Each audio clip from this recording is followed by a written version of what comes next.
Good afternoon, everyone. I'd like to thank you all for taking the time to come listen to me prattle on. My name's Dave Lewis, and I am from Canada. And no, I'm not an American, as I have been asked about several times today. We're colder, and we like our beer more than the Americans. Good beer. So, I'm here today to talk about distributed denial of service and basically web attacks in general from the perspective of what are people actually throwing at the end users, and the end users being the people that are defending the enterprise. So first off, who am I and why am I standing here talking to you? My name's Dave Lewis, as I mentioned a moment ago.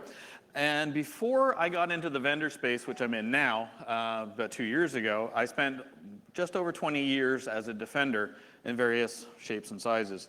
I've done everything from being a firewall admin to an acting CISO, and I've got plenty of scar tissue to prove it. Right up until other things that I've been doing lately, I've been doing writing for various publications like Forbes and CSO Online, and wonderful things like gooning for DEF CON, which I quite enjoy.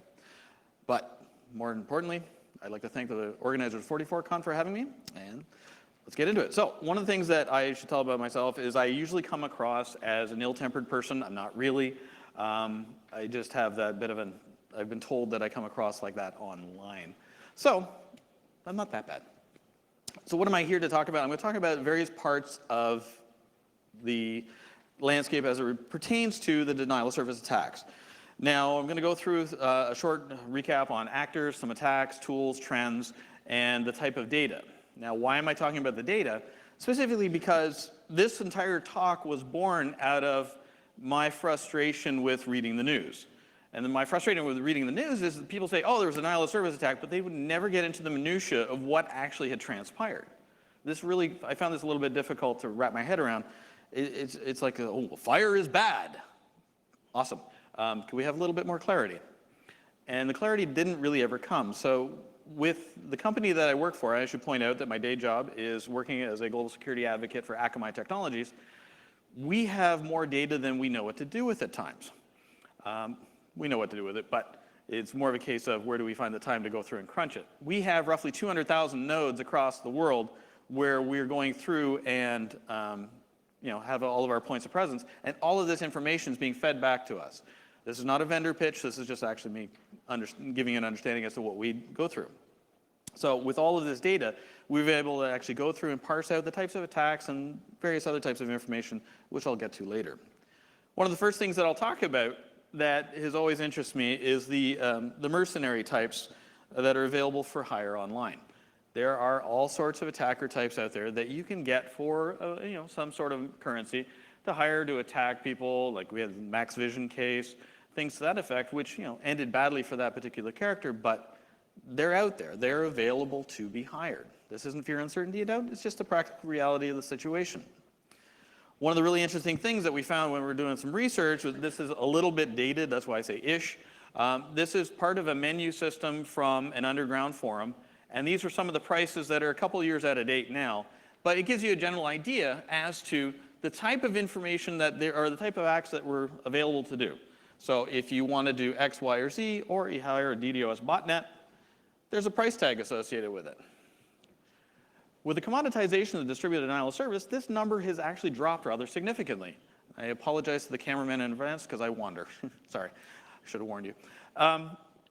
And with these types of prices, the barrier to entry has become very easy for a lot of people.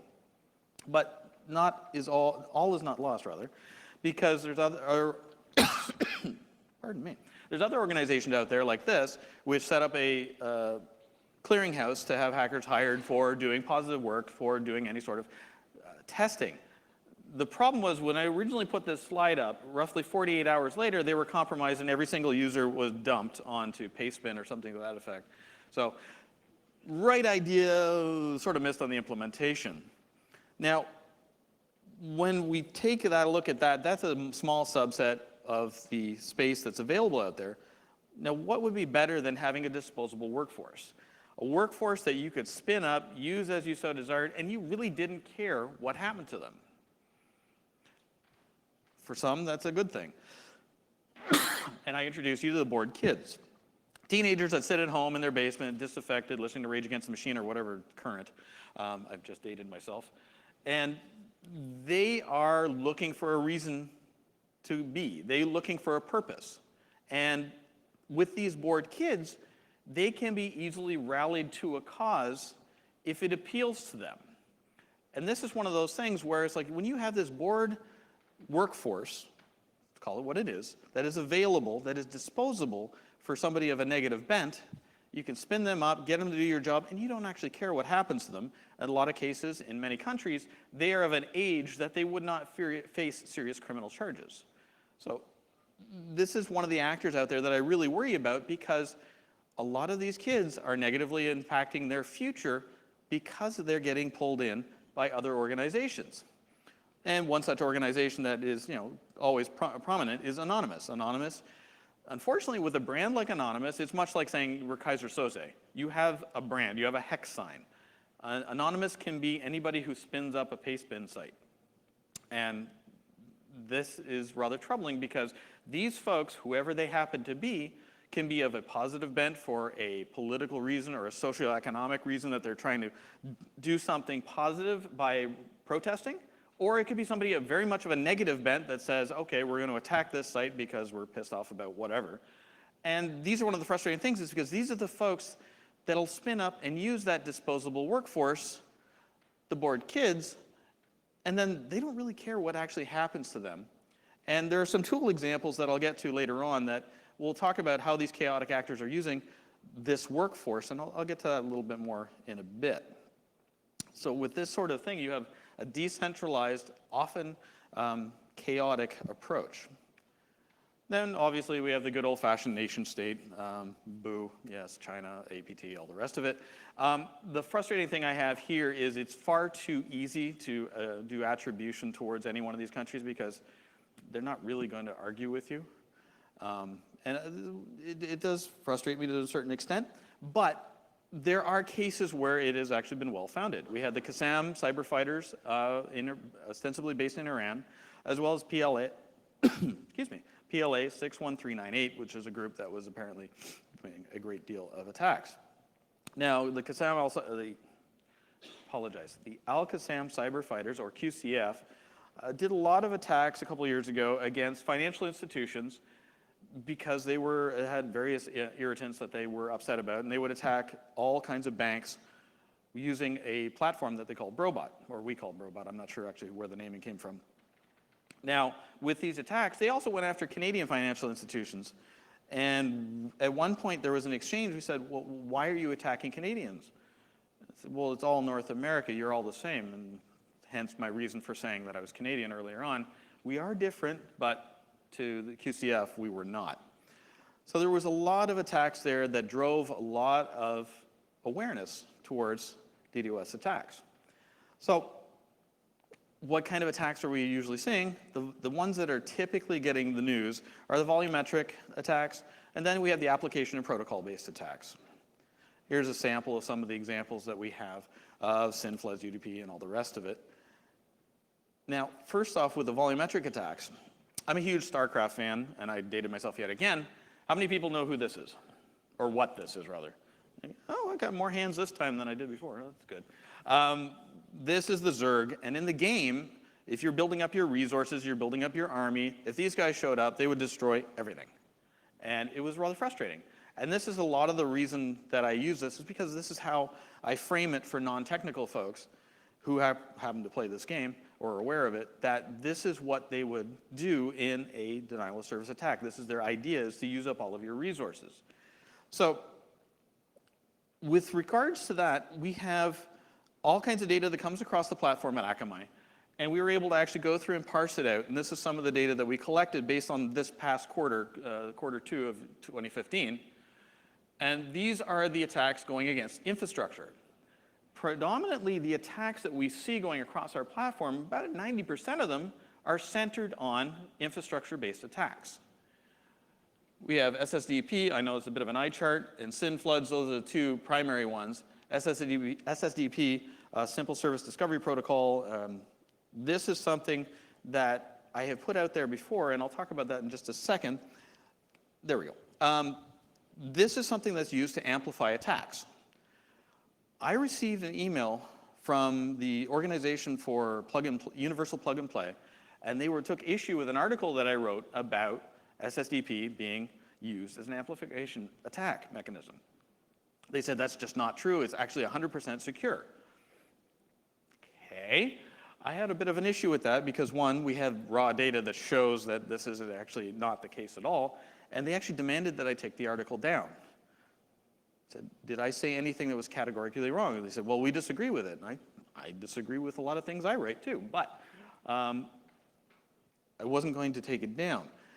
And this is one of the things that they were willing to go to the extent to try and bully me to take down an article because I said something that was, I got data to show that it was true, but they didn't want that message out there because it was contrary to what they were trying to do. So I had a better message. I said, well, fix it. Now, in addition to this, we have attacks on the application layer. And these are ones that, you're going after the various input fields, SQL injection, all the rest of it. And these attacks on the application layer are ones that I find a little bit more concerning. Volumetric attacks can be dealt with. For those of you who saw Moishi's talk this morning, he seemed to have a bit of a differing opinion. I don't know if he's in the room. Nope. I didn't agree with him because volumetric attacks can be dealt with rather simply. And that's not me putting my vendor hat on, it's just practical reality of it. But application attacks, a little bit more to it. You can't just buy a box, put it in, turn it on, you have the machine that goes ping. You need to do a little bit more. You need to do sanitization of your inputs and outputs. And this is something that, unfortunately, is like bringing fire to the village. This is a conversation that has been going on for years. So pop quiz, how long ago did we see SQL injection first show up on the OWASP top 10? Anybody have an answer? You can say ish. It doesn't have to be an exact date. Ah, there we go. Well, yeah, it was about 10 years ago at least.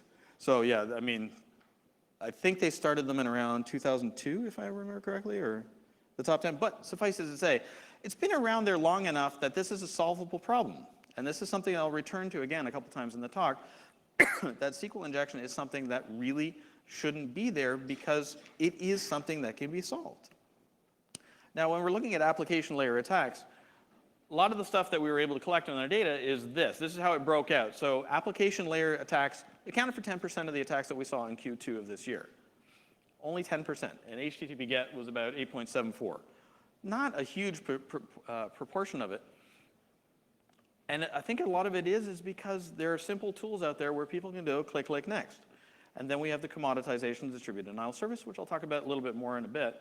But it has gotten so easy that the barrier to entry is so low that something that requires any sort of finesse, not nearly as much of a appeal as it once was.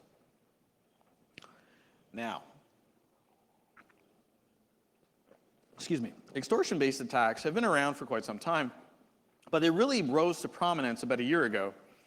We saw demands that were being made for companies saying, look, if you don't pay us this amount of Bitcoin, we're going to launch an attack against you. And they refined their approach where they would launch an attack, say, look, we just attacked you. Here's some links to read about us. Google us. It was actually in one of their emails, and I'll show you that in a minute. Rather arrogant in a lot of ways. And they said, if you don't pay us this amount of Bitcoin, we're going to attack you again, and it's going to be worse. And we can hit you for 400 to 500 gigabits per second. Not true. And also, the amount they were asking for amounted to about $150 US. And this was about a year ago now. I found this very interesting. It's like, why would they ask for such a little amount? And then I saw multiple instances. We saw it against GitHub. We saw it against Basecamp and a few others. And then it occurred to me, somebody was testing out their new machine. They were doing live testing. They didn't really care if anybody paid up. They wanted to see if it actually worked. It's like, yeah, interesting. And this gave rise to this year, or the latter half of 2014, of a group that we've ostensibly called DD4BCs, or Distributed Denial Service for Bitcoin. Imaginative, I know. But this went through, and this was actually the steps they would do. And at one point, our company wrote an advisory about it, and then they sort of went away for a couple months, but then they came back, and we released an advisory yesterday about them. They've been very active globally. Originally, they tended to go after smaller companies that they figured would just roll over and pay them. and they'd go away. So now they've actually gotten a little bit more audacious in their attacks and have gone after a wider array of business vectors now. So amplification is the new hotness. Not really, it's around for a while, but this is one of the things that happens a lot. And this is where defenders become part of the problem. We see NTP, we see SNMP, we see DNS attacks, where the attacker is using these nodes that aren't theirs to amplify their attack. They send X amount of data, they get Y back. The target ostensibly gets nailed. The problem is because the defenders had not kept these systems patched to current, they are now part of the problem. And this is one of my frustrations, having been a defender for so long, that this is a solvable problem, especially with SNMP. SNMP, if you didn't have a current library, or N-1, you were able to actually use this as part of a reflection attack if it wasn't set up properly. Frustrating. So here's an anatomy of an attack that we saw. This is from Q1 of this year that we published this, where we saw it's very simple, DNS reflection, source port 53, hitting port 80. The really interesting part of this was not so much that it was this type of attack, but what they did to it. What you want to do is you want to send a little bit of data that becomes a lot more. Oversimplifying it, but you get the idea. For those of you who can read this, it says, secure server, text, President Obama is taking action to help ensure opportunity for Americans. Why is that in the packet? They were using that to make a political statement on top of attacking the target they were going after. And I found this rather interesting that they would go to that step. That actually generated a fair bit of news at the time. So with the barrier of entry being lowered, what are the tools that are being used? What are people actually hitting you with? And it's not often that you're lying there in a pool of blood going, was that a hammer or was that a baseball bat? But at some point you do have a curiosity as to what it was that was hitting you. We have different types of tools that are readily available, easily downloaded. Volumetric, Sql Injection Attacks, scanners. There's all kinds of information out there and resources available. So Havage, how many people here have seen this one before? Oh, okay, I actually expected a lot more hands. This is a Sql injection tool that is actually very, very good. Very simple, easy to use, and that's the catch. When you have a disposable workforce and you give them simple information, a simple tool, they can cause all manner of havoc. If your site is not properly protected, this could cause you a lot of problem. Access data, manipulate data, destroy data. Not bad for a free tool if you're an attacker. Then there's other tools that came along. This one came out in 2012. And the reason I enjoy this one to no end is because Hulk is an acronym for HTTP Unbearable Load King. It really wasn't that great. It was an HTTP GET tool. And there really wasn't a whole lot you could do about it because it looked like a very simple GET request. And these are the headers from that exact tool. As you can see, there's not a whole lot there that you can say, oh, that's that particular tool, unless, of course, you're looking at it from a volume perspective, and then you can actually tease apart what's going on. Now, one other thing that I found, well, I didn't find this one. Somebody else found this one. Taurus Hammer. When you have a giant network like Tor that's available to you, this has a lot of wonderful aspects where you can actually protect yourself, have a level of anonymity. But when you give this to a wider audience, you're going to have negative operators that are going to take part in this. And Taurus Hammer was a perfect example of a tool that could be used to launch a denial of service attack over Tor, and it worked rather effectively. And to put it in perspective, not specifically to Tor, what we did was we looked at some of the data from Tor exit nodes that was coming across and the types of attacks that we're seeing, vulnerability scanners, SQL injection. And the really interesting thing is, like for SQL injection, we saw that the attacks from non-Tor IP were higher than they were across Tor. So the attacks tended to vary. It really didn't matter where it was coming from. But being a fan of Tor, I was a little bit frustrated to see attacks going across it. And the types of attacks that we saw going across Tor by frequency primarily were directed at retail and financial services, and this isn't really a big surprise. With the XAM cyber fighters, the QCF, they were going after financial institutions because they wanted to hurt the bottom line. Now, as financial institutions have gotten better at protecting their assets, the attackers are going, okay, we need this information, as well as the Carter forms and all the rest of it. They want their information. So where do they get that information if they can't go after the financial institutions anymore? They go after retail, Target, Home Depot, all the rest of it. Granted, those aren't web-based attacks or anything to that effect, but it shows that the target has shifted. Eventually, retail will catch up. They'll do a better job, and then they'll attack whoever's next in line. So yeah, and going back to Taurus Hammer, sorry, I got my slides out of sequence there. This is how simple it was. For those of you who can see it, it's an eye chart. It just says, you run the script taurushammer.py, the IP address you want to use, and the number of threads that you want to launch. And this was very effective. If you were running an Apache-based web server that was not properly protected, this thing would knock it out. Very simple, easy to use. Yeah, awesome. Pause my timer. So going back to the HTTP GET tools, this is another little one, and I enjoy this so much because being Canadian, we love our donuts. This particular tool is very simple, URL, post, the data, and then it'll give you the data you got back. So it's a very, very simple attack tool. And very much like the Hulk and the other tools like that, it is dirt simple. The barrier to entry has lowered so much that anybody can do this. Now with Donut, here's an example of their traffic if you launch an attack. Obviously, I've changed the host to protect the guilty. But it is very simple.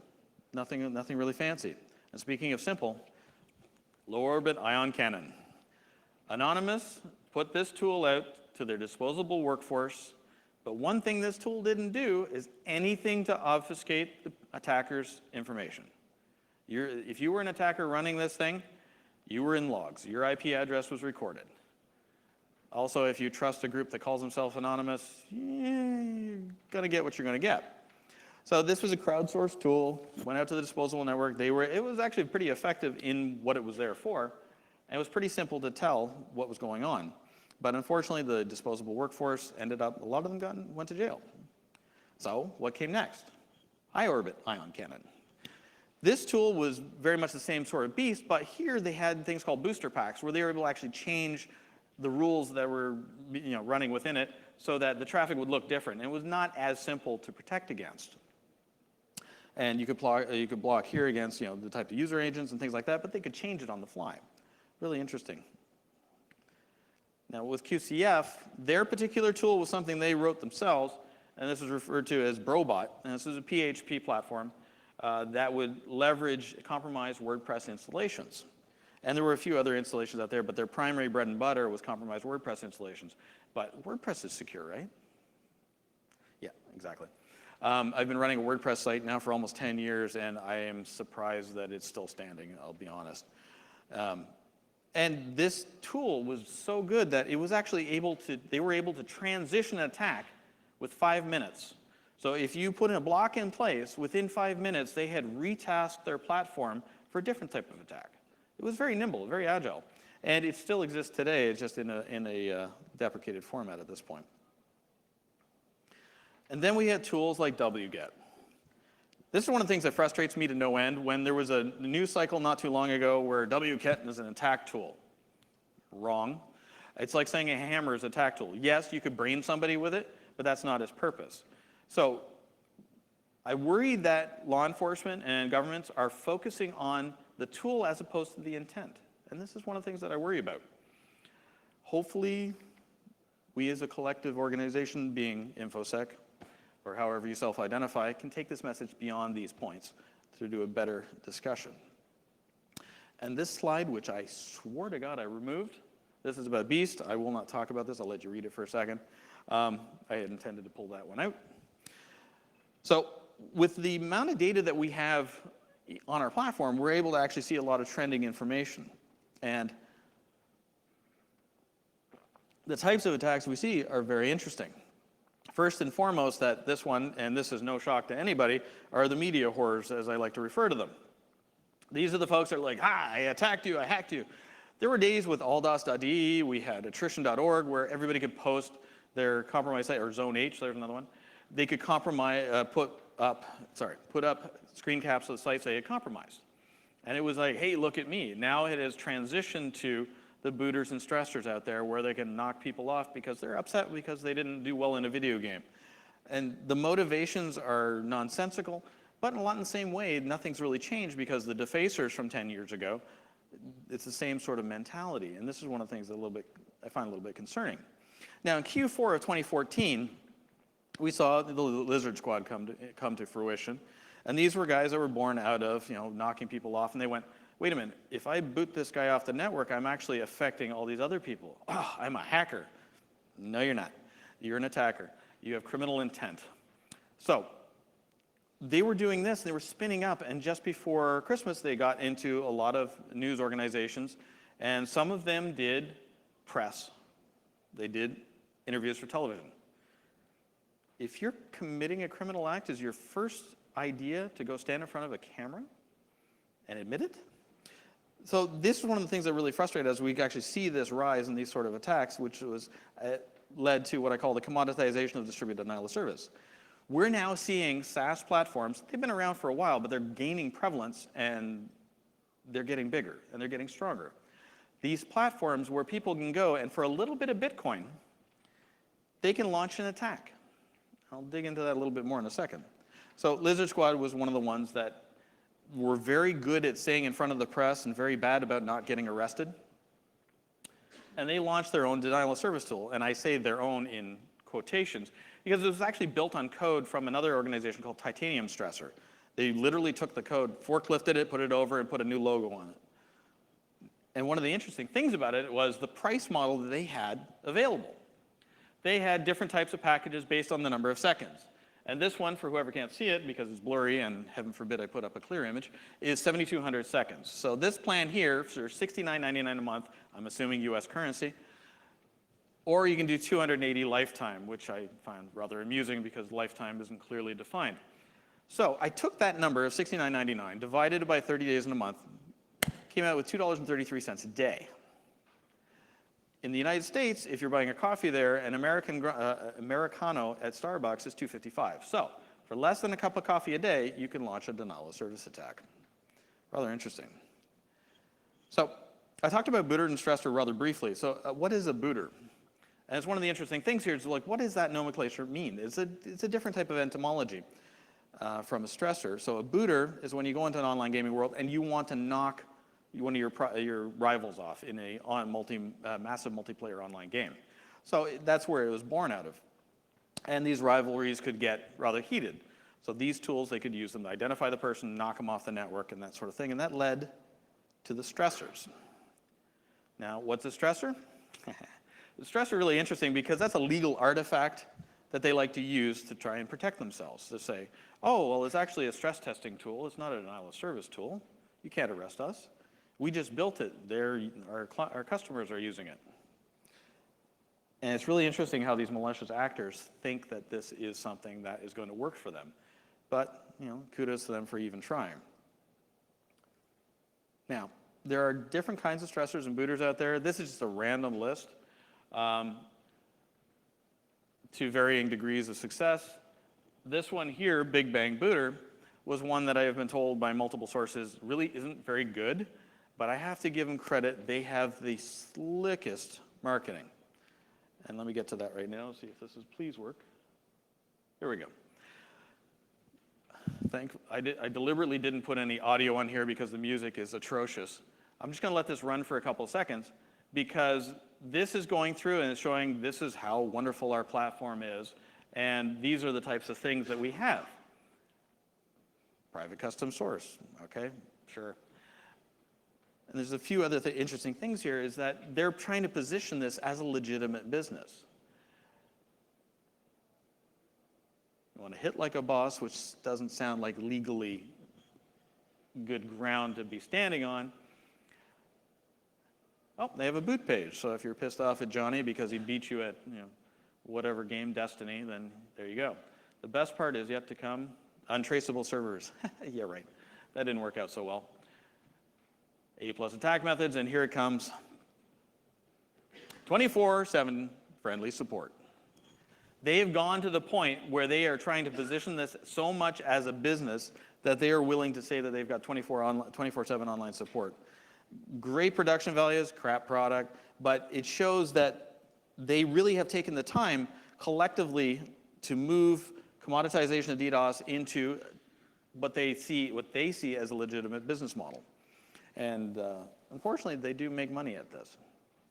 So some other highlights that we saw in our information was types of DDoS tools that were affecting Joomla and other types of SaaS-based applications, but WordPress by far is still the big kahuna in that respect. Sql Injection Attacks and data breaches fueling login attacks. Now, this is one of the things that drives me nuts, and I'm going to hit on this for a second. Whenever a site gets dumped, be it Adult Friend Finder, all the rest of them, the problem I have is that so many people use their username and password that they would use on their financial institution, on the portal for their healthcare. And then they wonder, how did all these things get compromised? It's like, stop reusing the same username and password. I know I'm preaching to the choir right now, but I'm hoping that the choir takes that message beyond this, because this is one thing that always drives me nuts. Also, don't log into things like Ashley Madison with your corporate email. Small tip. All right, so attribution. I can't stand it. Hate it. Drives me nuts. So what I've done here is I've got the data from our report in such a way that it's just showing you the raw data. It's not going this, because that's a game for folks that are not me. So with our data from this quarter, these are the attacks that they broke out based on IP address, not necessarily based on where the attacker is. So that's one thing I want to be clear about. Last month, the big one was last quarter, the big one was the United States. This time it's transitioned to China. Take what you will from that. Now, with the types of attacks that we saw in this quarter, this is how they broke out based on timeline and by volume. So these are attacks that are bigger than 100 gigabits per second, and this was one of the biggest ones right here. And this was against internet and telecom type of customers. And these are all, to be clear, these are all against our particular customers that we were able to mitigate. But it shows that whenever I see in the news that it's like 350 gigabit attack, it's like, if it's just, I have a hard time with those numbers because they tend to be overinflated. This is just raw data. And whether or not it's 300 gigs or 200 gigs, really immaterial if it has the effect that they're looking for against the target. So I don't really enjoy it when the media goes all crazy about whatever the gigabits per second is. It's like, no, what was the site taken out? Was it affected? And then what frequency are we looking at with the attacks? How often are these things occurring? So this was another thing we're able to break out. And we're doing quarter over quarter, and you can see there's really not a whole lot of differentiation between quarter one and quarter two of this calendar year. It's pretty consistent. And gaming and software are taking a whooping. And gaming, again, goes back to the media whores who like to kick each other off the networks, and it just spirals from there. Now, going back, as I jump around here from application security, the really interesting thing is while the lion's share of these attacks have been directed against the infrastructure, the ones I worry about more so are the ones against the web applications. So to this point, I don't think we've actually heard how Ashley Madison was actually compromised. I've heard all kinds of theories. I haven't heard any hard data to that effect. Suffice to say, if it was a web attack, if it was SQL injection, this is germane to the conversation. You have to make sure that you're doing proper sanitization of the inputs and outputs. And this is something that unfortunately happens over and over again.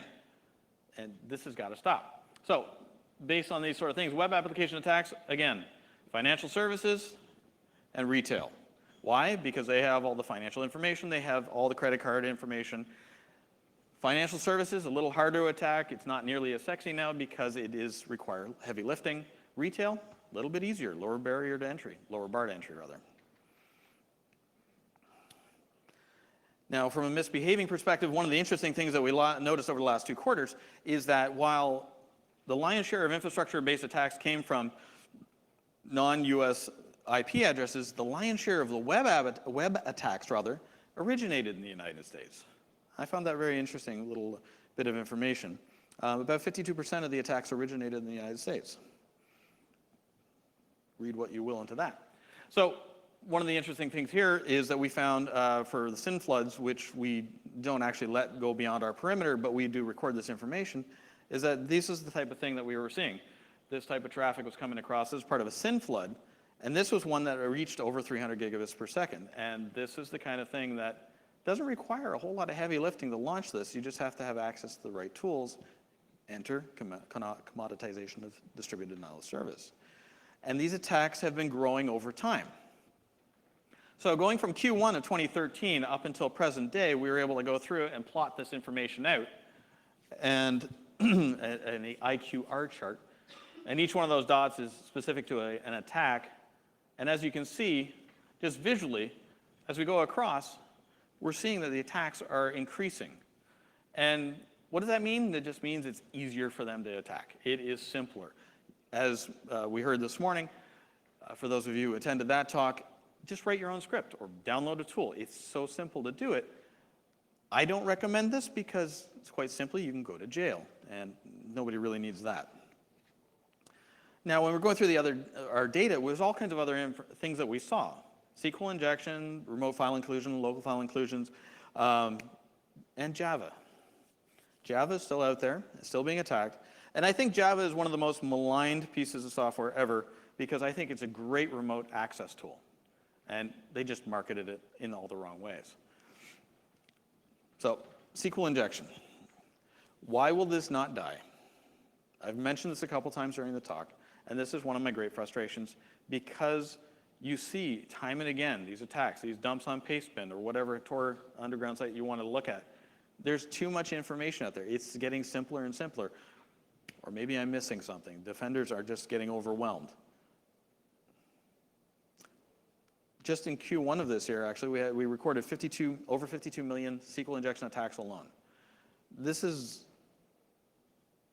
a very effective method, not nearly as much as the volumetric from just the sheer number of attacks, but SQL injection requires a little bit more heavy lifting. So here are some of the data that we pulled out for Q2 of this year and how it broke out with SQL injection attacks versus local file inclusion. And again, retail, financial services. So the attackers are going after the money, and who can blame them? That's where they're going to get their revenue because your identity has a certain limited value online. You're between $4 and $20 depending on who you're reading about. Your financial information, that can be a lot more. If they're able to actually go out and open up a loan, take out a loan in your name, that could hurt you rather badly, and it takes a long time to unwind that. So from Q1 of this year, this was one of the really interesting things. File inclusion issues and malicious file uploads were a big deal. This is one that I really enjoy because this is a WordPress plugin called Rev Slider. It looks really cool for those of you who've seen a WordPress site with the pictures scrolling by. This is probably one of those tools that does that. This particular tool was susceptible to a SQL injection attack and allowed you to upload a script where you could actually have a shell. Bit of a problem. The really interesting thing, though, is that this attack was facilitated by several known issues. Of these issues that are up here, 3 of them have the CVE numbers associated with them. I'm just going to read the years for these ones. 2009, 2012, 2008. Again, we have solvable problem issues. These are files that have had fixes for a long time, or issues that have had fixes for a long time, and unfortunately they haven't been addressed. Again, are the defenders overwhelmed? Yes. Do we need to do a better job of communicating this out? Yes as well. I never say no to that. Again, excuse me. Then we look at malicious file uploads and remote file inclusions from a breakout based on the number of incidents. You can see hands down that malicious file uploads is one of the big winners, especially in hotel and travel. But you don't always need to be doing things like that, especially when you have hotel sites that's the now defunct, I believe it's called Hippo Travel or something like that here in Europe, where you could actually go to the URL and just change the unique identifier at the end, increment it by 1, and you'd have the next customer and all their information as well available. So you don't really have to worry about SQL injection and remote file inclusions when the applications are so horribly broken. We got to do a better job at this. And then normalization of Java. Again, Java is still out there, still being leveraged. Java needs a extinction level event much in the same way as Flash. Now, Flash doesn't really tie in here, but I just want to make that out there. This Flash needs an extinction level event. It has to go away. It's causing more problems than it's worth. Adobe, I love them. They got great products, but that one has got to go. So, when the defenders are not doing a good job of, or that's not really fair, are not keeping up with patching SNMP, patching NTP, all the rest of it, you run the risk of becoming part of a zombie army. All right then. You want to make sure that you are not contributing to the problem. And the reason I say that is because I've talked to law enforcement, I've talked to government officials in various countries around the world who are starting to get the inkling of, well, we can go after them because they're culpable. You participated in this attack, albeit unwittingly. See how this can get really ugly really quickly? So something to take into mind is make sure that you're doing good due diligence, or if you know of a site that has done something bad, don't go out and shame them online. That doesn't solve anything. Contact them. Say, look, we've seen this. Or if they give you any sort of static, go through an organization that will confront for you. There's various bug reporting groups out there like BugCrowd, like HackerOne. There are organizations that can help you get this information out there. So what can you do? Yeah, we'll ignore that first line, because I'm not that guy today. Sql injection. Yep, I'm still here. Yes, Sql injection. We have to fix it. You have to do a better job of not repeating the sins of the past. You want to make sure that you're doing a good job of hardening your systems. You want to work with your ISP on mitigation strategies. They're the next hop-up line upstream from you in many cases. Some of them may have something in place where they can actually talk to you about how to mitigate it, whatever that solution may happen to be. These are options that you need to actually take the time to examine.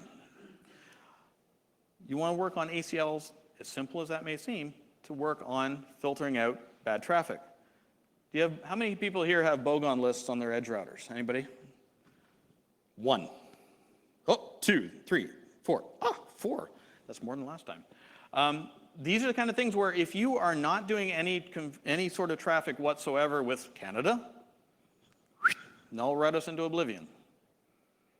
Why would you entertain that traffic if you didn't need to? Something to take into account. And I'll just skip right to the bottom one because this is one of the ones that drives me absolutely batty, is patch your systems. Patch your systems. And we talk about it. I know I'm preaching to the converted, but this is a problem that keeps coming up. And as part of what I do with writing with the various publications that I contribute to, is I go through breach notifications. In the state of California, they actually publish them, and usually it's like, if you have a company that is global but only has one customer in California, you are legally required to disclose if you were breached to that state. So it's great reading for me. The thing is, with all these breach notifications, the vast majority of them were because a system wasn't properly patched, or heaven forbid, a laptop that was password protected was removed from somebody's trunk, or boot, as you say here. These are the things that I really worry about, is that we're not putting proper controls in place. Because one of the things that drove me nuts when I was on the defender side is people say, oh, we have a firewall, we're fine. We have an antivirus, we're fine.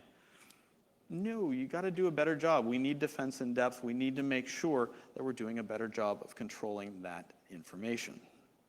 So a lot of this information that I put up here and was discussing today, it comes from, we actually have a site here that, no, this isn't any sort of vendor push. This is actually where we put all the data quarterly. We put a report out called the State of the Internet Report. And all of that information that you saw in my presentation is actually included in there, plus. There's a whole lot of information there. And this report is actually going to be changing dramatically over the course of the next year with a lot more input. And we're actually bringing input from external parties as well to incorporate into this data.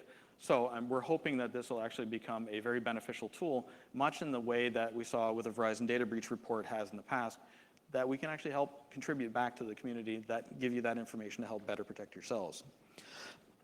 And apparently I talked really, really quickly, so I'll say, do you have any questions?